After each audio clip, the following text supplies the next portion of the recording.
Wise.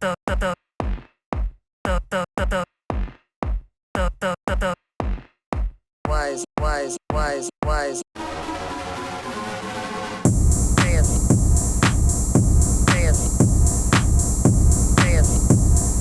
Wise.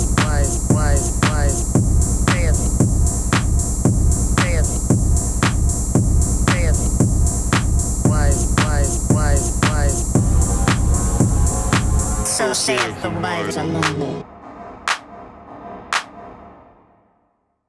Welcome back to Mages and Murderdads, the show about Baldur's Gate 3 right now. I'm Cameron, and with me as always is Danny. I'm Danny. I play a barbarian named Balthazar. Wow, a barbarian thief fighter. Barbarian named Balthazar. He's a baddie. He's a baddie. He's the chosen one. Chosen one. Chosen one. I'm killing. Is that Balthazar? I'm killing. I'm killing. I'm killing. I play Togovar the Sorcerer. We got a hot one today. Yeah, I was wrong. I think at the end of last episode, I was like, we're going to get to the plot. I know we just introduced it at the beginning of the third act, right? Yeah. So This is the 15th episode. We finally got a plot in episode 12 of this game. And everyone commented, they said, plot. Yeah. But we gotta wait till episode 16 for more plot because we're still doing side quests. Although this side quest is a little bit more potentially involved in the plot of this game. Like it can be, you know how that is. I think I understood it, but I think I need your voice to go a little bit higher. You know how it is. You know what I'm talking about? Yeah. You know what I'm talking about? I looped around. You went the other way. Mm-hmm. I know what you're talking about. We're going to record this episode in 45 minutes. Okay, let's timer starts because we've had some longer ones, so we need to average it. Yeah, exactly. The last episode's like nearly 2 hours. Yeah. Not on my watch, Buster. Hurry that up. What are we talking about today? So there is a little curiosity shop called, is it the Devil's Fee? The Devil's Due? Sure. Something like that. In Baldur's Gate. And a little creep in there.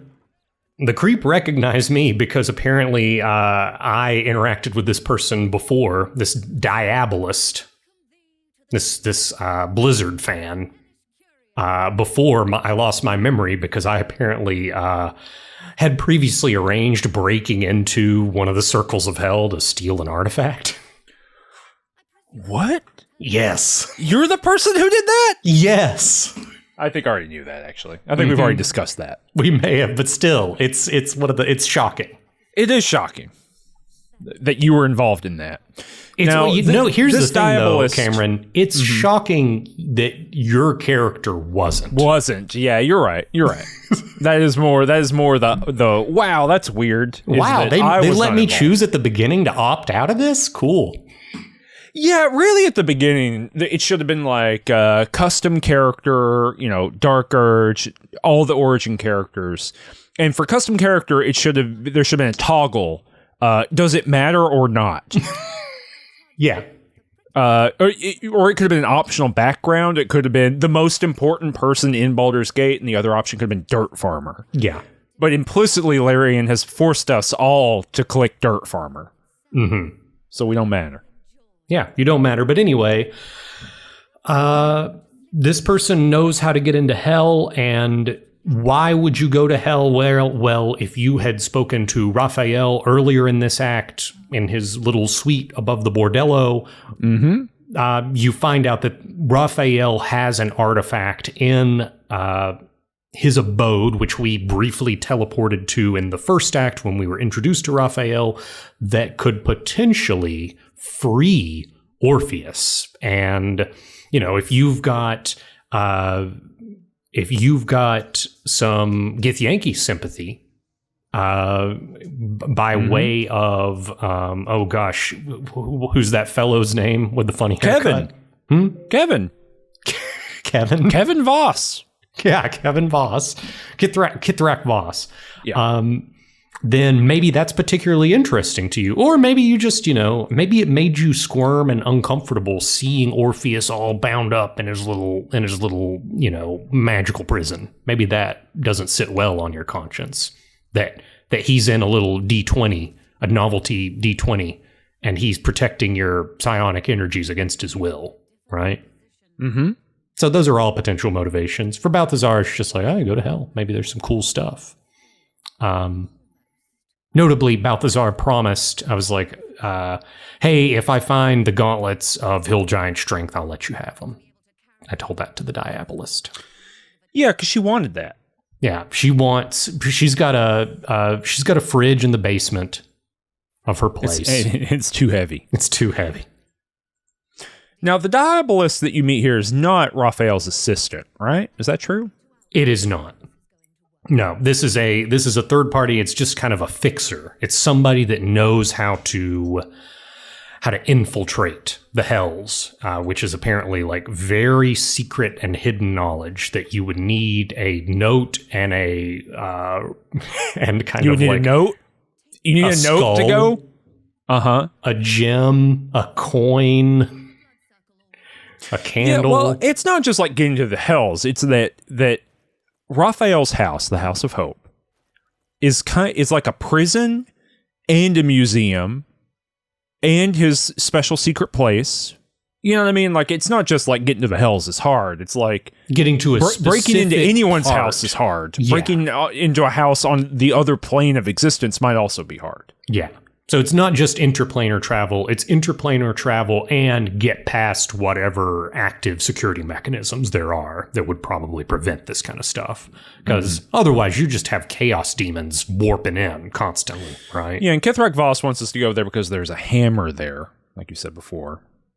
There's a hammer there, and the hammer can be used to break the chains of Orpheus. That's the only reason I'm going. Mm-hmm. Because I've signed on. What is the reason you're going other than the House of Hope is cool? That's it.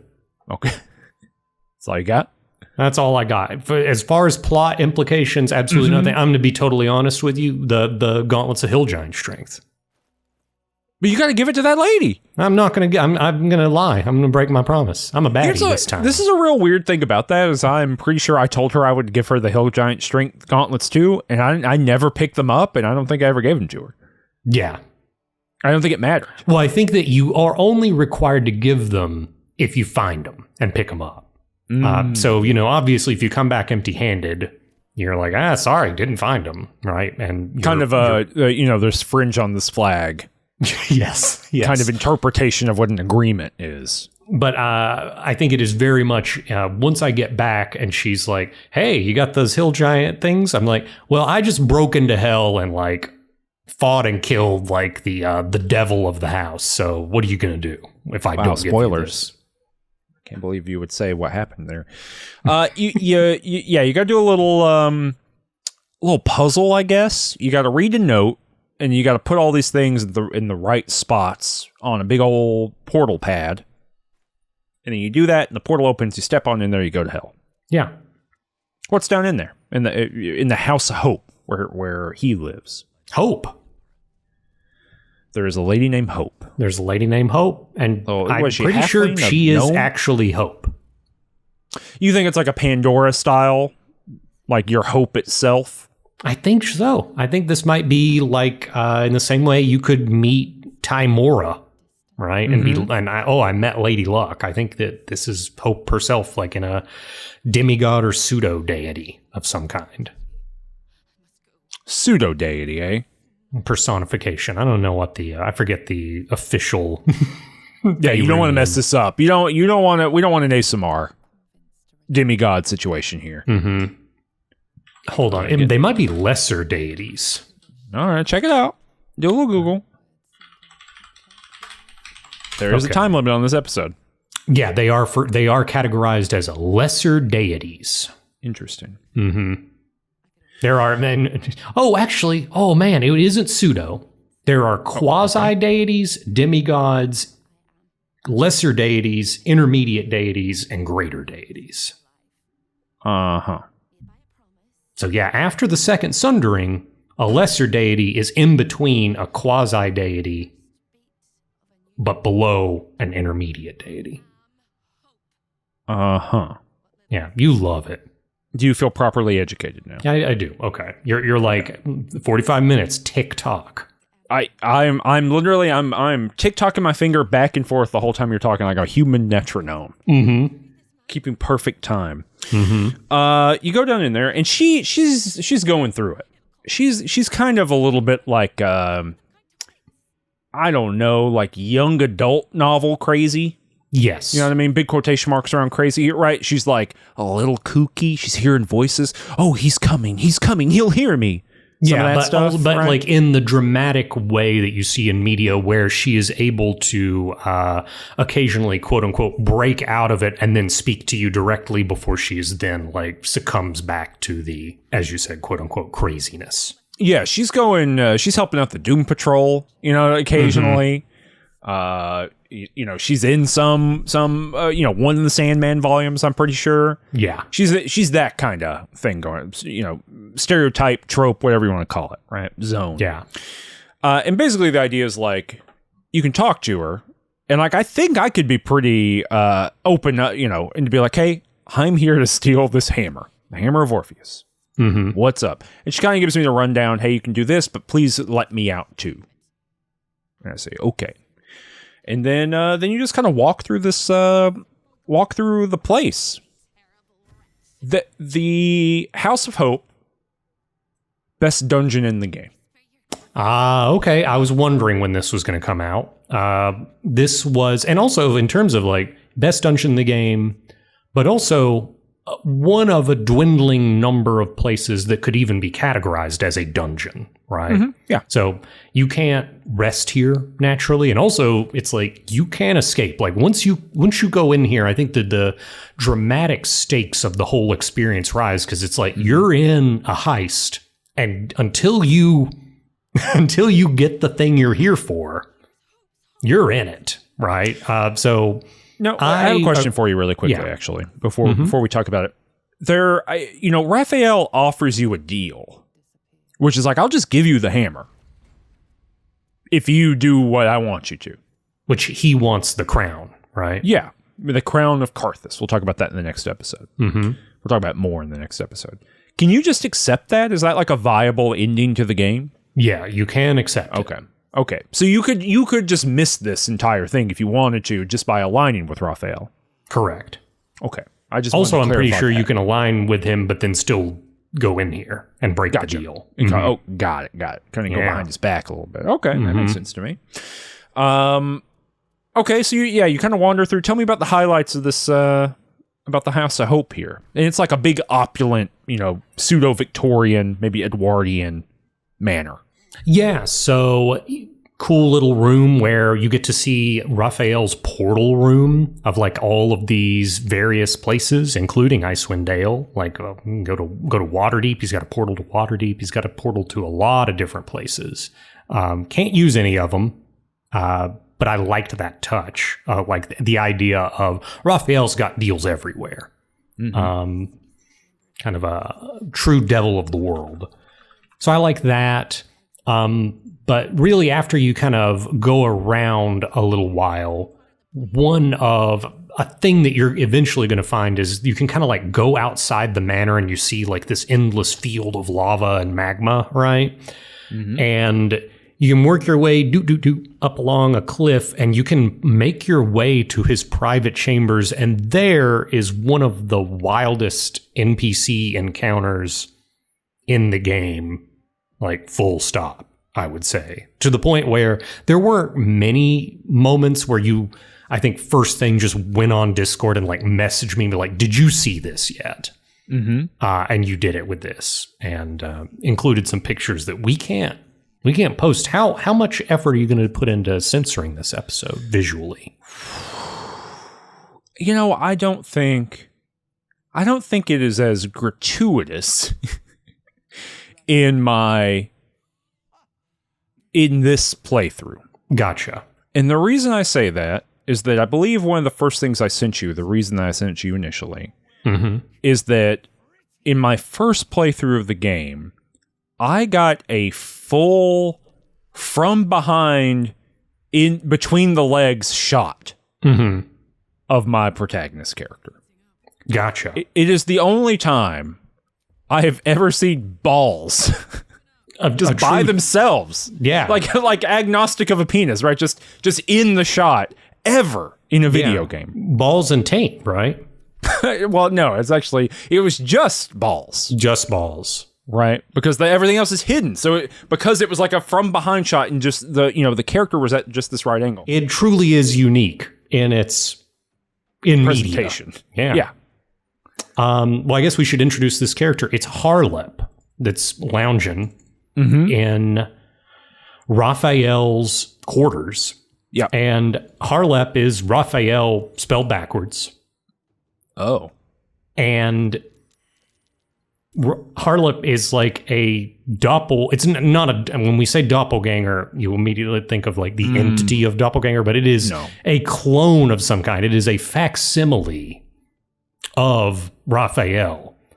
And Harleep is specifically like a pleasure thrall, like a sex slave gifted to Raphael from Raphael's father to keep Raphael occupied. I did not. Where do you learn this information? I didn't get any of that. It's like in a book or like in the library somewhere. There's a note, or it might also be. Yeah, I can't recall exactly where I found that out, but that is true. And specifically, Raphael's father, who is it's like one of the 9 lords, right? Gerald. I don't know. I don't know anything about Raphael. I don't know how you know any of this about Raphael. Yeah. So his dad's Mephistopheles. Oh. How do you find that out? How do you know? You don't know. I don't know. I've been in this so long, I can't remember exactly where I read this. But yeah, his dad's Mephistopheles. He certainly mentions. There are some endings where that's going to be in the cinematic, where he mentions his dad. I don't think either of us are going to get that cinematic. He just looks at the camera and says, my papa will be so happy. I don't think my papa, Mephistopheles. If you're hearing from Raphael at the end, Mephistopheles is actually very much not happy. Oh, because we do learn some other stuff. I don't remember from where, but I'm looking at the thing here, and we do know that the crown of Karsus was stolen away by Mephistopheles, and that Raphael helped the people who stole the crown before. So that makes sense that they're related. Because Raphael helped you rob his dad, essentially. Yeah. Specifically helped Balthazar do that. I'm looking at it's all Larry. The citation on the wiki is just the game on that fact. But Baldur's Gate 3. Yeah, Baldur's Gate 3, Larian Studios. But yeah, so Mephistopheles purposely made it look like Raphael because Mephistopheles knows that his son is a narcissist. That's interesting. But yeah, Balthazar just fights Harleep and kills Harleep. How does that go for the silver-tongued Ticklevar? I think Ticklevar just fought Harleep as well. Oh, really? Now, in my previous playthrough, I'm just over Harleep's nonsense. You know what I mean? Like, I don't think it's any more or less complicated than that. I don't want to make any bones about it. My previous character was fucked to death by Harleep. And I didn't want to go down that road again. You get a game over screen and everything. You get a game over. And I don't think it's like unpleasurable. I think it's meant to be read a little bit it's not like you've been murdered. By this okay. creature. I think it's meant to be played like it's so pleasurable and you give yourself over to it so much that you die. I think that's as a the way mortal, it's meant to be. Even totally consensual sex with an incubus. Yes. Is like, you just can't go too that much. hard. It's too much. Yeah, it's like drinking a 6-pack of Cokes, you know? Yeah. Oh, like you're not meant to do that. Even or like a 2-liter Dr. Pepper. If you just pound a 2-liter Dr. it's the same thing as having sex with a demon. And you know what I mean? You're just not meant to. No. That's for the family. That's for you get that 2-liter Dr. Pepper. It's because you got Domino's. Yeah. You know what I mean? It's for sharing around. You and your buddies. That's why it's not people angry that you're drinking the Dr. Pepper. No. It's people concerned about you. That's why their faces are screwed up as you are holding it betwixt your hands with your head tilted up. Now, I do wonder, is there like a dialogue option for like in my axe, in my bow? Is there one of those where like can the team step in and take the hit on this one? Do you know? No. Okay. Don't know. Either. But so yeah, I just straight up fight this creature. Yeah. It's a good fight, actually. I really like the way it works. There's like people on the outside in the balcony and they come in. Yeah, little demon guys. Yeah, perfectly good. And this unlocks like a little area with some information. And this is actually, there's like a healing fountain here, which allows you to actually recover some spell slots, etc. And there's I think that there's also like little bits of things that kind of help you navigate some checks later, like if you know about them. But from here, you can leave and now you have access to this place. But you can go to the museum portion because Raphael's kind of a collector of curios, etc. Right? And because curios are a leverage. Sure. You know what I mean? They're always, someone always needs one of these things. So getting in the way, that's what Raphael's doing. He's a deal broker. Yeah. It's like, you got to steal all the stuff. Before going down to Georgia, the devil had to have in his vault that fiddle, right? That's one of the things. That's a big part of it. Yeah, it's a big part of it.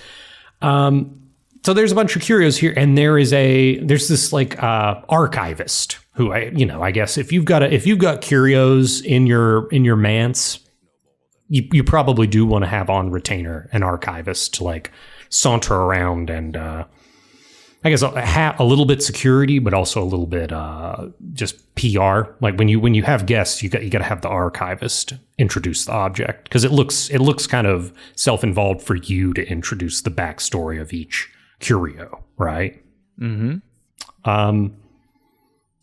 And the way that this worked on a previous playthrough is you can act as if you are and I wonder if this is what happened with Ticklevar. Did you impersonate like an archdevil tax officer or something? Yes. Ticklevar was like, I've been sent by some other guy. And I'm here to inspect it, right? Because there's like insurance or something involved. Yeah. And it's just like checking up on the thing. So yeah, that's what I did. Yeah. So there it is. I don't think Balthazar's manages this. This is not how I roll. I mean, it really doesn't work. Because basically what it does is it exposes the hammer to you, and the minute you pick up the hammer, the alarm goes off. So correct. Ruse or no ruse, you're made the second you touch that hammer. Yeah. And from here, this is where I think the dungeon is elevated. Before now, I don't think it's certainly an interesting visually place, and we've been hinted at this location from the very beginning. So the idea of like now we are powerful enough to go to the devil's house instead of just being like zapped there. That's good. But the escape is what makes it. Because once you leave with this hammer, it's like all hell is like bent towards stymieing your escape. And you have to make the call of, do I go and liberate Hope before trying to leave, or do I just leave her here and try to get out on my own? Yeah. Yeah. So and there is like an opportunity cost to that. Yeah, so tell me about that. Is there an opportunity cost? I mean, there's an opportunity cost in the sense of you have to keep fighting the enemies who are chasing you further along. You got to fight the enemies that are in her little zone. Which are a bunch of spectators. There's like 2 spectators in that fight. And then you got to get out with her. Yeah. I mean, with a full party, it's another hour of your life. Is that Yeah. not an opportunity cost to you? No, you're correct. As a solo player, it wasn't that bad in Yeah, terms of probably a little time, but faster. I'm looking at my footage. You're leaving out too. Partially one of the thing that elevates it to me, that like makes it happen. It's not just that hell is after you. It's that you start walking down the hallway to run to where Hope is. She's like down a little hatch. You gotta go down the hallway, go down this little hatch. And there's enemies in the way. And you go, okay, I'll just kill these enemies in front of me. Yeah. You get about 10 feet down that hallway, and a big-ass Indiana Jones boulder on fire. A flaming boulder. A big flaming boulder. And it's got hit points. And you can fight it if you want to. And then another one shows up. So it And doesn't another matter. one.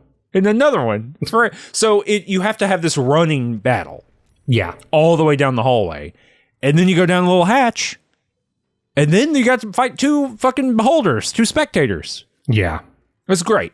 Perfect. No notes. This It's is good. It is and also... This is the least. Like one last thing Yeah. about it. This is the least 5th edition thing in the whole game. This can't work at a tabletop. It just kind of doesn't. It leans into the video gamey-ness of the thing. Yeah. It feels like a Baldur's Gate 1 or 2 kind of conceit. If there was a little bit more stuff happening in Baldur's Gate 1 and 2 in terms of concurrently with the characters. Yeah. And it doesn't have the kind of, and this happens, and then it opens up a new area, and then this happens, and it opens up a new area. It is just a bunch of random things occurring, you know, in terms of this alarm going off and you being chased and all this kind of stuff. It does not have the structure of, you know, one of the places you go to inside of a 5th edition splat book. And so I find that really exciting. Even going back and rewatching the footage for this section and being like, oh yeah, part of the reason why this is cool is it kind of doesn't feel like very much, in terms of its design, doesn't really feel like anything else in the game. It doesn't feel like what we saw in Act 2.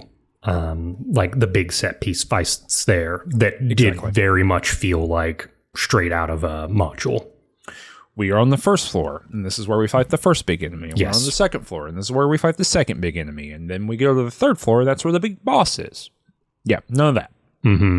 I mean, there is a big boss, spoilers later, but Yeah. I think all the pieces are there, but they are structured very differently. Yeah. Kind of just works. I enjoyed it. Didn't have much. You go down in there. Yeah. What do you think about the Hope boss arena spot where you fight the two spectators? Oh, it's fantastic.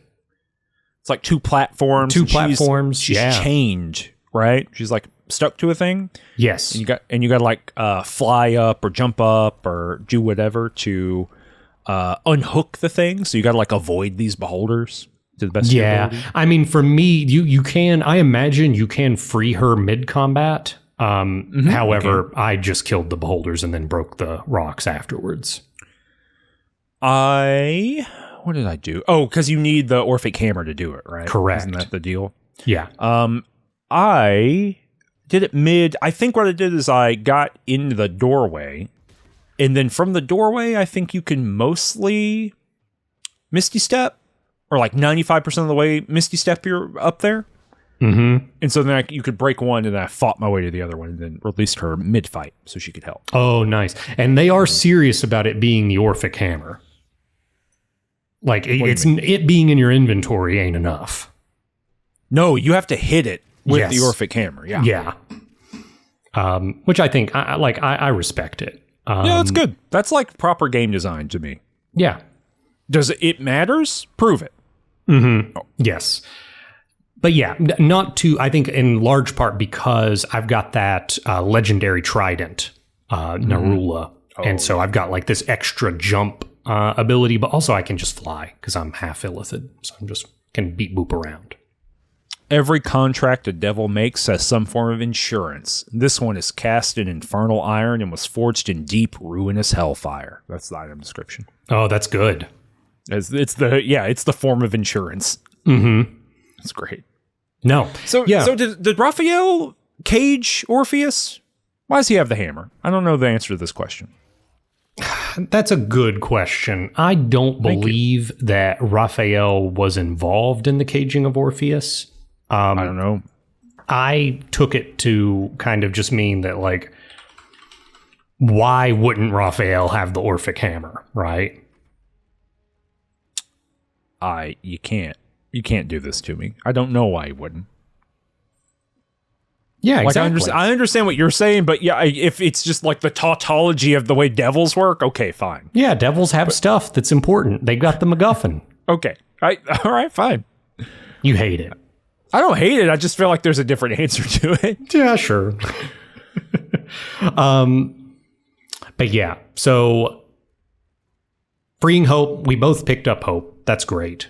And I'm certainly glad I did it because I definitely felt like I might really need it. There's kind of only 2 or 3 fights I was really concerned about in the solo game.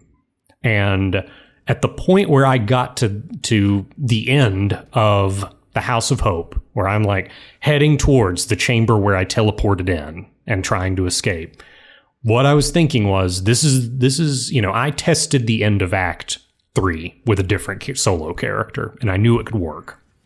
Have not tested what's coming up next. Because, of course, Raphael comes home right as I'm trying to escape. Because the alarm bell's been jingle jangling the whole time. Yep. Brinks have been phoning the living room here at the House of Hope. No one's picking up. Would you like an explanation for the Orphic hammer? Yeah, what do they got? There's a book that I guess is written by Raphael. It's inside a chest in the House of Hope. It's called, the title of the book is About Creation of Orphic Hammer. Oh. This is what the text is. In brackets. A detailed history of the Orphic hammer, describing the infernal workforce Raphael harnessed to locate and mine the rare materials used in its creation and its intended purpose. Outside of brackets. The hammer is not a weapon, it is an insurance policy. Its function is specific, but its utility is boundless. No chains forged by infernal hand can withstand its power, for its core is a metalliferous compound combining the purest essence of all 9 hells.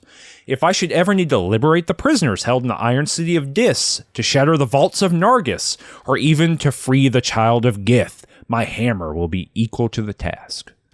Gotcha. So it's basically like specifically. Anything. Yeah, he built it to do anything related to hell. Smash that shit apart. Mm-hmm. Now you might ask, well, where'd the shackles that Orpheus is bound with come from if they're made of devil shit? Do you have an answer for that? I don't, but I'll look it up while you're talking. Damn, that would be the ultimate nefarious plot, right? Is he, you know, what if he commissioned the shackles as well and like sold it through an intermediary towards the, you know, whoever initially, I guess, Gith, or Vlaakith, you know, the imprisoning Orpheus. Wheels within wheels, huh? It does seem to, apparently there's a Githyanki slate. This is someone on Reddit saying there's a Githyanki slate in the astral plane that seems to confirm that Raphael at least made the prism. And so presumably if he made the prism, he also made the chains. The slate says symbolic drawings etched over a forgotten text. 2 figures, one an imposing female with a regal aspect, the other, which I would assume is Vlaakith here, the other a devil, his face twisted with wry charm. Their hands meet in the exchange of an artifact, the astral prism. Dang. Yep. He made a thing just so that Raphael, one day he could break charm. it.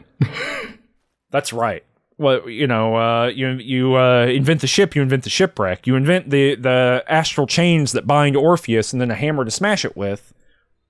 You invent the plot of Baldur's Gate 3. Dang.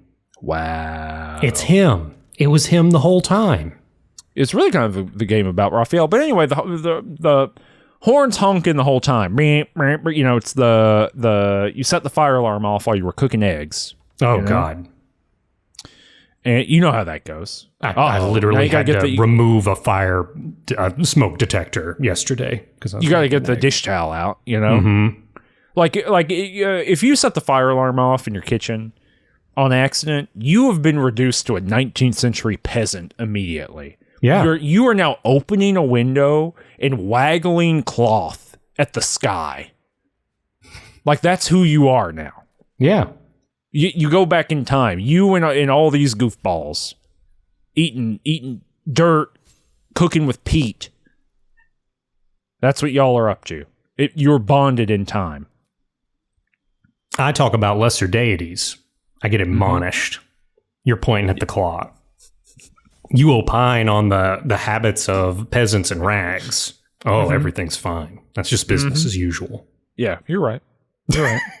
All right, back to it. Raphael shows up. You're in the leaving room, basically. Raphael shows up. Yep. What happens here? How does this work out for you? Well, differently than the first time, because Raphael is real upset about somebody breaking into his house. He's here with Yrgir. Yeah, that guy. Remember, just rolling with Yrgir. Remind us who Yrgir is? Yeah, he's the demon that Ticklevar convinced to kill himself. And Balthazar just killed. And I guess he's back. I guess that's the thing. When you kill a demon or a devil on like the prime material plane, you just kind of banish them back to the hells for a while. That's something I remember from my Dritz Doord novels, I'm pretty sure.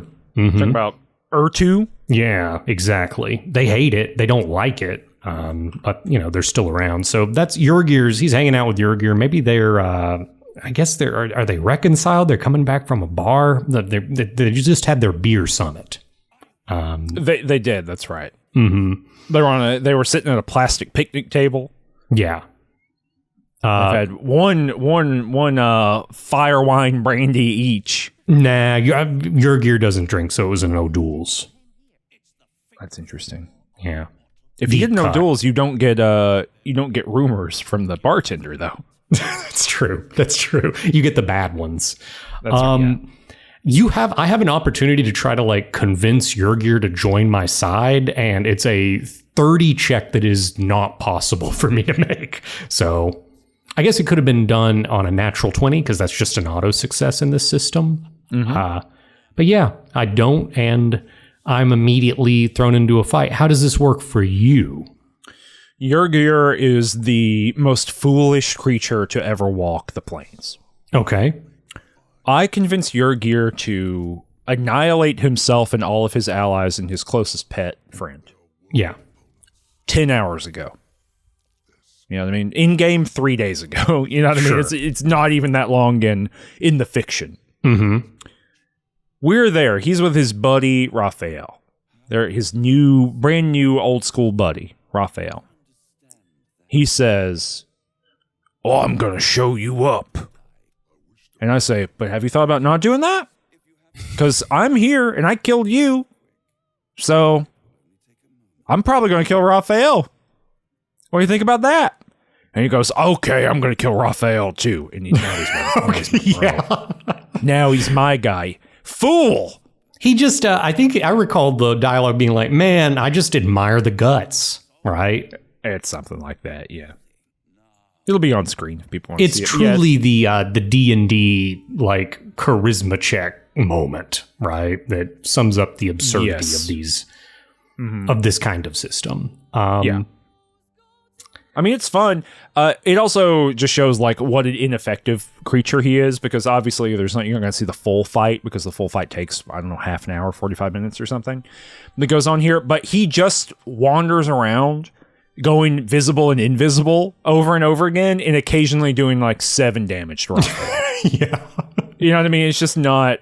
I think the big benefit is you don't have him in the fight against you, right? And instead you've just got, I don't know, 6 Cambions, Raphael's little, like, undersecretary, which that was already enough. Sure. But yeah, so Hope helps out, Yrgir helps out. Mm-hmm. That's it. And then we're fighting, because Raphael says, "You're not leaving my House of Hope," and then the music starts. So this is my question to you. Does the fight work for you with the music? Is this something you like? It is, because if people don't know, and you should listen to it, maybe I'll put some of it in here, but because it's a song with like lyrics in it, I imagine it'll probably like give us a weird copyright strike. So, yeah. I don't know. You can go listen to the House of Hope theme.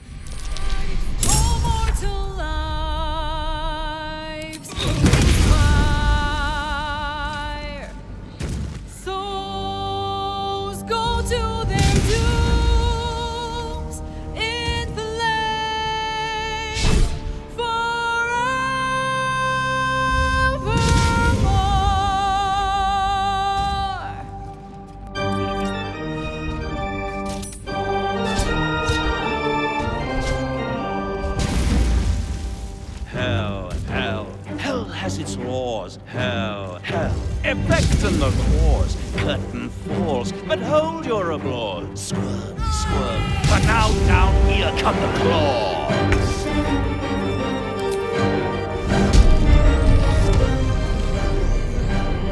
But the idea behind it is that it's like a narrative song.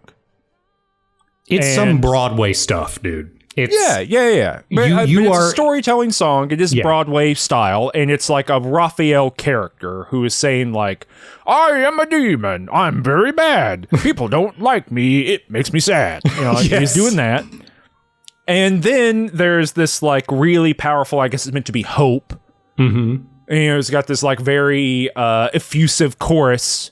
You know, lies, all lies, something. Yeah, and it lies, starts all right, with the chorus, and you're like, oh, this is a pretty cool song. And then after that kind of choral part, like the really powerful, much more traditional, like I would say that song alone would be like, oh, this song is, this battle track is sticking out in a way others don't, right? Yeah, because it's meant to be a battle that is fought to a song, which is neat, like, conceptually. I admire the swing. I like it. Do I think the song is good? No. I think the song is very bad. And I think the song takes a turn for the worst when he says, "And here come the claws." Because that's the... And I go, what? Here come the claws? which is a callback to your first meeting. Because he has this anecdote about, in Cormier, you know, there's a little poem he talks about, about a cat catching a mouse. So I think that the lyrics of the song is a little bit of a callback to that. And it's about, well, who's the mouse and who's the cat in this battle. Yes. But it's a little corny, but I will say it sticks out. I'm going to remember this fight much longer. Many years from now, I will remember the first time that Raphael started singing in his own boss battle. Just like I said, like whether I think it's good or bad or not is so far away from what is novel and fun about it. Yes. Do I want any other game to do this? No. Yeah. In the same way that like I don't want any other game to do the Alan Wake, in Alan Wake 2, like the things that those games do with the musical numbers. Yeah. Those are really fun. I only need it one time in my life, ever. And Control does it too with the big the Labyrinth, which some people like really hate for some reason. I don't get it. I think it's novel and I think it's fun. And I think it's cool. I don't ever want to hear the song, like by itself. The trouble is that this boss fight is hard. It is tough. You hear it a lot. And so if you ever need to restart, or if the boss battle goes on for a full half hour, you just kind of hear the same stuff over and over again. Yeah. And I promise you that, because the first time I did this, it probably took me 5 or 6 attempts just to figure out, because like he has a big move set. He's really big and beefy. There's a gimmick to the fight there because there's obelisks around that can power him up, etc. Right. Yeah, so there's all this stuff, right? You gotta figure out how to split your team to like destroy some of those. It's a fight you have to learn, I think. Or at least I did have to learn it. And about the third time I had to restart it, I really had this thought of being like, I can't start it over again. I have to get through this. Mm-hmm. And I don't think that's a feeling I want to have in a game. I think that's antithetical to some of the values of like the fun of learning a fight. And I think it is a fun fight to do. It's hard, but it's I think worthwhile and fun. Yeah. But again, big swing, and it's like a big swing I enjoyed. I think it's neat. Yeah. My fight experience was harrowing. I've got my video file is 55 minutes long of this fight. Wow. And I had to pull up all the stops, and I think that the opening combo is incredibly important because the 6 Cambions are like, they're not minions, right? Or mooks, or however you want to put them. They're not like, oh, chumps. They're not level 12, which Balthazar is at this point, but they're like fully formed level 9 opponents. Yeah, they're real. They're real. They pose like a real, like they can lock you down and they can punish you with attacks of opportunity if you're trying to get away. So it was difficult, but I was able to put together an opening combo of using one of my Illithid black hole abilities to suck everybody together. And then I threw the giant barrel of rune powder that I stole from a deep gnome way back in Act 1 down in Grimforge. Just threw it directly on their noggins, and it like basically half killed or fully killed most of the Cambions. And from there, I was able to kind of puzzle out a win, and I really did have to like pull all the bags of tricks out. Had to use Slayer form just to give me a buffer of hit points so that I didn't die. Really fun fight, really challenging fight, and I don't know, definitely memorable, but kind of on the edge of what felt possible with a solo character. Yeah, I think it is pretty neat that keeping all your I like a fight where keeping all my characters alive is a little hard. Yeah. You know, when I gotta revive someone, that feels like a hard won fight, you know, and where you gotta like use all your abilities and stuff, and you have to do that. I think that's neat. I like the idea of being like, all right, I gotta use this item I've been holding on to. Yes. I guess that's my option. For me, I think in this playthrough, I didn't look at the end of the fight, but I believe that Hope died. And I just let it go. Yeah, Hope survived. Were you able to use Divine Intervention with Hope? Oh, does she have the ability to do it? Because she is a cleric. Yeah, she's a cleric. She's got Divine Intervention, which is kind of a neat... It's like one of the very few things on her toolbar. I think I did use this is my one use of Divine Intervention in the game. For, I guess, Jaheira. I used it here. Yeah. To like heal everybody to full. Yeah. Which is one of the things. Yeah. No. Can you imagine? Like, I'm sure people do this, and like, I would actually love to. In the comments, if you've done this, let me know how it works out, because I don't know. But you look at the options for Divine Intervention, right? Each character gets one opportunity to use Divine Intervention in the whole game. You know, it's a top level priest ability. It's our cleric ability. It's really cool. And there's like heal everybody to full, resurrect everybody to life, some other stuff. And one is get a really powerful weapon. Yeah. Who's doing that?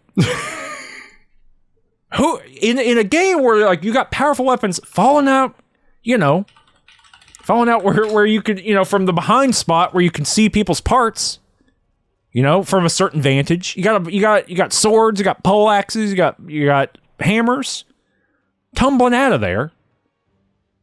Who's like, I want. So do you want to know what the weapon is? No. Okay. Yeah, tell me. It's a +3 mace. It's a legendary mace. Is it good? It deals an additional 1d8 radiant damage. And as a bonus action, once every long rest, you can emanate a soothing aura and heal all nearby allies for 1d4 hit points at the start of each of your turns for 10 turns. No, that's bad. It's not bad, but it's just for an in-game thing. Like the thing is, you can use this the second you get Divine Intervention. Just do it on a non-cleric. Just respec to a cleric, and then blow your Divine Intervention, and then spec back to whatever you were doing before. Yeah, that's why. Essentially, that's what I did. Yeah. She ended up being my cleric through the end of the game, but I could always come back. Yeah. Then you leave.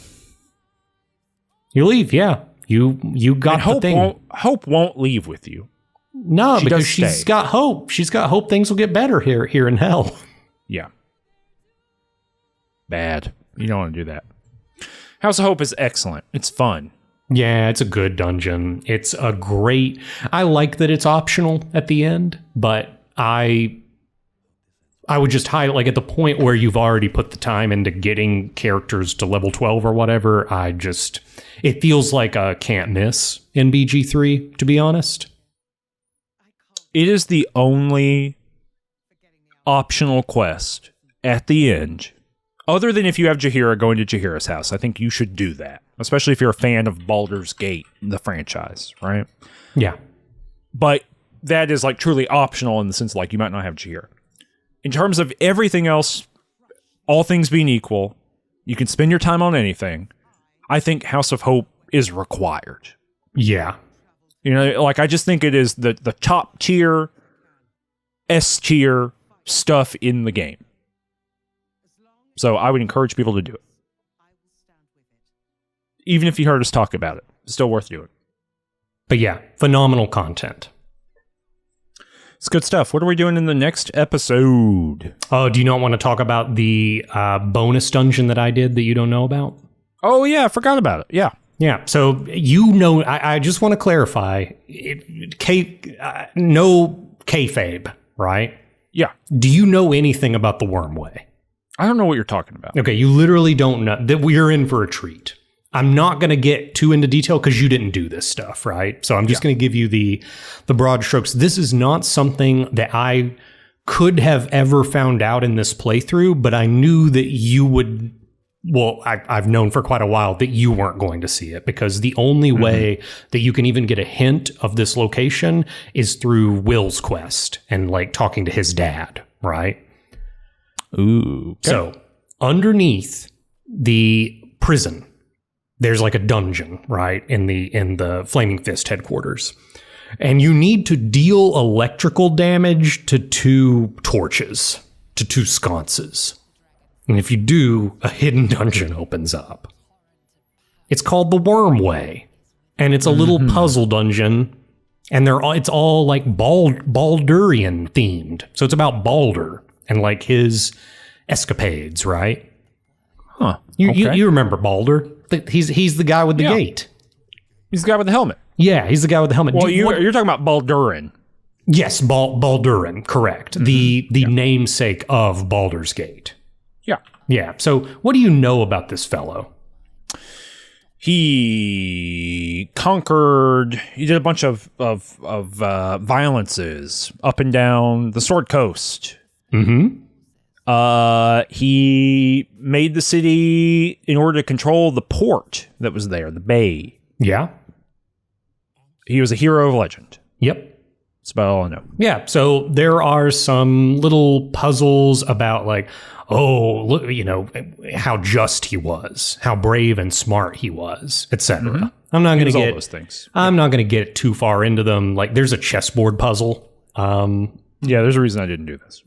Yep. It's literally a chess match, and a fun little piece of trivia is if you have Gale in the party, he will just solve it. You don't have to think. He'll just tell you exactly what to do.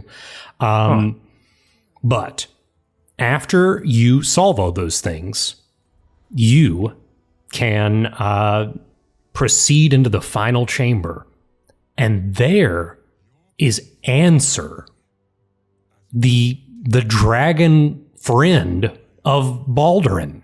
Do you know about Answer? No. Yeah, so he had like a dragon buddy.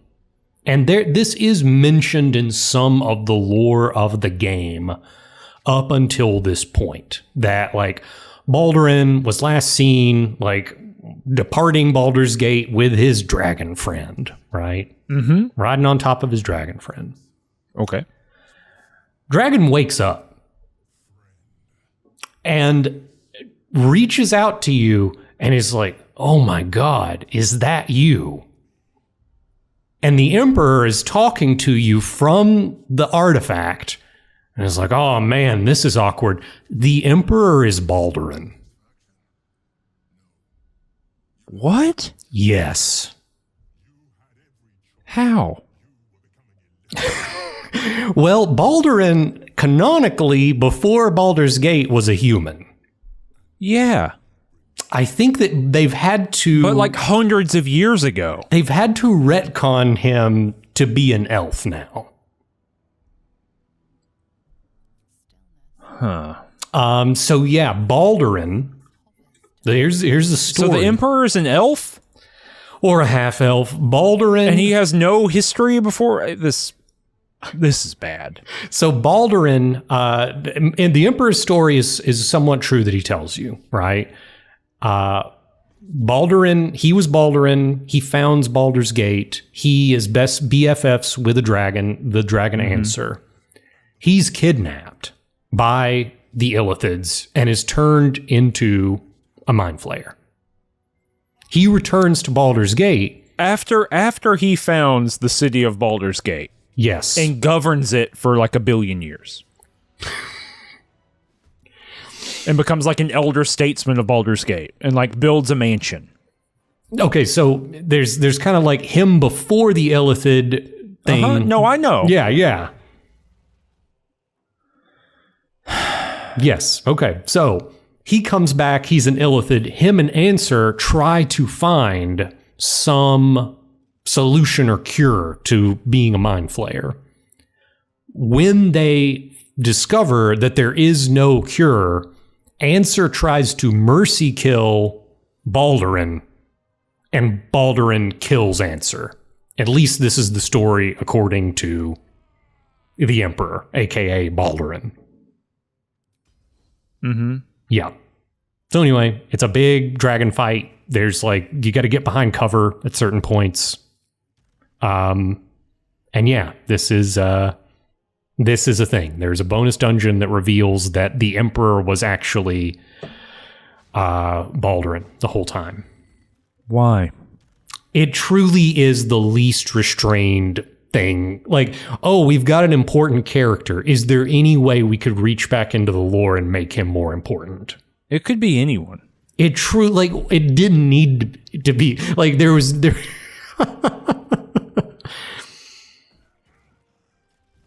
Yeah, I have no clue. I was flabbergasted. Didn't we see Baldurin's boat in Tales of the Sword Coast on Werewolf Island? I think so. Here's the thing: this new development has completely retconned any conception you may have of Baldurin, because the time frame doesn't add sad. This is sad to me. I'm crying. I told you. I think that there was probably 10 episodes ago where I like hinted that like there was going to be something that would gut you. I didn't see this coming. Why do this? My beautiful baby boy, Baldurin, sullied by being made a mind flayer and a character who at this point is weirdly horny for me. Oh no. I mean, we'll talk about that next episode. Oh no, don't say it ain't so. It's true. He's like weirdly coming on to me all the time. Quit. We just work together. But yeah, that's the Wyrmway. You can get a pretty cool. That actively makes something that happens later in this game stupid. Yeah, I know exactly what you're going to do. You know what I'm talking about? It makes it bad. Well, let's keep it in mind. I think it is important. Any read we have. I don't want to keep it in mind. I want to get House of Griefed. House of Grief my ass. Wipe this from my brain. Viconia. I'm calling you right now. I'm demanding it. Let me sit on that bench. Come sit behind me. Wipe my brain. I know your Thursday is booked. You've got to fit me in. Eternal sunshine me, please. But no, here's the thing, Cameron. I've said it now. And we have to integrate what I've just said, which is the Emperor founded this city, right? We have to integrate that into the rest of his story moving forward for both of our respective plot lines. Are you prepared? Why would I do that? Why would I integrate any of this knowledge into my life? I'm sorry. We just gotta. I'm so sad. Are you angry that I even did this? Because in a world where I don't do the Wyrmway, I don't know it. How have I made it like 2 years not learning this? I don't know. In some way, you've harmed me in a way that I've never been harmed before, even by myself. All right, so you're 100% serious. You did not know that the Wyrmway exists, that there was this dragon fight. No. You didn't know the Emperor was Baldur. No. I wish I'd been killed by a dragon. If I die between now and the next episode coming out, no, it's because a dragon killed me. Yeah. You were so heartbroken Distraught. that a dragon mercy killed you. That's right. Just suffocated you with a pillow. I mean, it's the kindest way. All right. Well, we'll be back in 2 weeks. Yeah. With a different episode. Mm-hmm. Ciao. You know, we were at the 45-minute mark before you, and I could have said, don't tell me about it. You could have. I gave you the out. I did say, oh, well, what about the Wyrmway? All right. Well, all right, bye. Bye.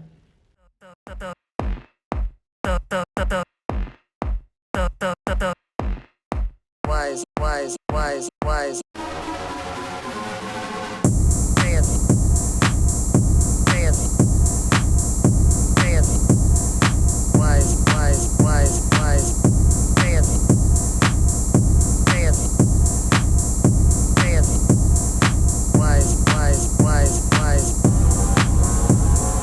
So saith the wise among them.